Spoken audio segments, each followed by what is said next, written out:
It's Patrick Hutzel from intensivecarehotline.com with another quick tip and questions answered for families in intensive care. So last year we worked with one of our members who has or had their grandmother in ICU, and we helped this particular family to keep their grandmother in ICU rather than going to LTAC or even worse, to a skilled nursing facility prematurely. And in one of my last videos, I showcased how we avoided to having the grandma having a peg, which is completely unnecessary in this situation.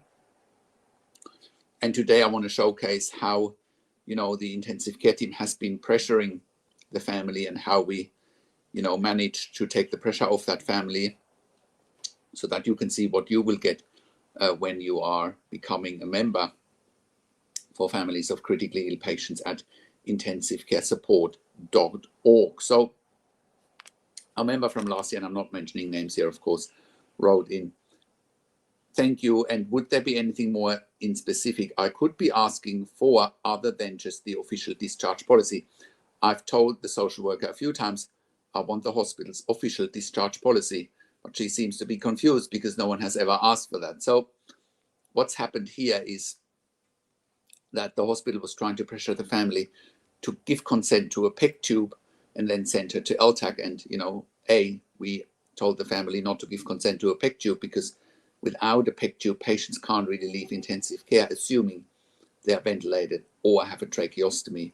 No LTAC or skilled nursing facility will take them without a PEG tube. They can't really handle a nasogastric tube because they're not skilled. That should tell you everything you need to know, because if they can't handle a nasogastric tube, how can they handle a ventilator and a tracheostomy, which is more complicated? So just by us advising this family to ask the hospital for the discharge policy, which will most likely tell that they can't discharge a patient to another facility without patient and family consent. Of course, there is one exception to the rule. If someone is well enough to leave a hospital, that's a different story. You can't just stay in hospital if you're well enough to go home. But that's certainly not the case with the clients that we are dealing with. They're very complex. They are very sick, and discharging a patient when they're very sick is just very unethical, and it often doesn't work in the best interest of a patient. Now, you can also see here by the response that the client had from the social worker, no one has ever asked for a hospital discharge policy. It's also a sign that they can just walk all over people without people checking, their rights, without people knowing about their rights.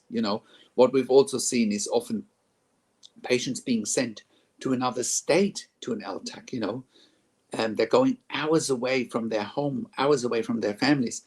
It just does not make any sense whatsoever. And you need to do your own research, from day one. Otherwise, you have no chance in this complex system that is the hospital system. Now, also, in this situation, we reviewed medical records online for this particular family as part of their membership.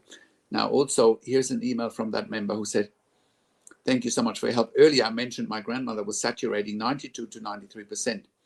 When I stopped by to visit, I just called the nurse to get an update. He said after suctioning her and giving her the breathing treatment, albuterol, she's now saturating 96 to 97%. Also, last night, the nurse gave me a list of current medications, what she's currently on, which is albuterol, amiodarone, aspirin, Lovenox, digoxin, and atorvastatin. I'm not sure if they're in the online medical records. I haven't seen them on there, so I thought I'd attach them here." So, and then we found that the list of medications was not in the online medical record. So here's what's important for you to know. If you do have access to the medical records, which is your right, assuming you are the power of attorney, doesn't necessarily mean the online medical records are complete. But again, we can help you with checking that they are complete, because we know what needs to be in online medical records, or we know what needs to be in medical records, generally speaking, right? So very important that medical records are complete, because otherwise there's almost no point. And hospitals are certainly constantly trying to shortchange the information they are sharing, right? And you need to know what to look for, right? You can't just, once again, unfortunately, you can't take for face value what's online, okay, unless you have a professional like us checking that they are complete. We can very quickly see whether they are complete or not. You know, we have a checklist to go through. Anyway, let's quickly comment on the medication that our member's grandma was on. Albuterol. Prevent and treat difficulties breathing, wheezing, shortness of breath, coughing, and chest tightness. It's also known as salbutamol. It's often used for asthma or COPD. Also for pulmonary fibrosis. Next, she's on amiodarone. Used to treat irregular heart rhythms, such as persistent ventricular fibrillation, but also atrial fibrillation, also known as AFib or AF, which this particular lady had. Next, aspirin. Lower the risks of heart attack, clot-related strokes, and other blood flow problems in patients who have cardiovascular disease, which this particular lady had. Next, Lovenox. Helps to reduce the risk of a stroke or heart attack. The medication helps to keep the blood pressure flowing smoothly by lowering the activity of clotting proteins in the blood. So it's also known as an anticoagulant, Lovenox. Anticoagulant is literally a blood thinner. Next, digoxin. Used to treat heart failure. It's often used to improve contractility of the heart. And atorvastatin, used to treat high cholesterol. Also, when our member wrote in that the saturation of her grandma was dropping and they suctioned her and gave her the albuterol, that helped. Yes, if it helped, that's great. And there was probably a sputum plug if the suctioning helped, but sometimes it can be other things, such as, you know, when someone is ventilated, sometimes the PEEP might need to be increased, sometimes the breathing rate might need to be increased, sometimes the pressure support or the pressure control might need to be increased, depending on what ventilation modes a patient is on, or sometimes simply FiO2 has to be increased. This all should be checked by arterial blood gases to look for the effectiveness of mechanical ventilation. Anyway, I hope that helps for today. If you want to become a member and you want to get the same level of intensive care advice when you have a loved one in intensive care, go to intensivecaresupport.org for our membership for families of critically ill patients. There you have access to me and my team 24 hours a day in the membership area and via email, and we answer all questions intensive care related. I also offer one-to-one consulting and advocacy over the phone via Zoom, Skype, WhatsApp, whichever medium works best for you. And I talk to doctors and nurses directly. I can represent you in family meetings, you know, and go through all the questions with you that need to be asked over, you know, over the phone or Zoom or whichever medium you prefer.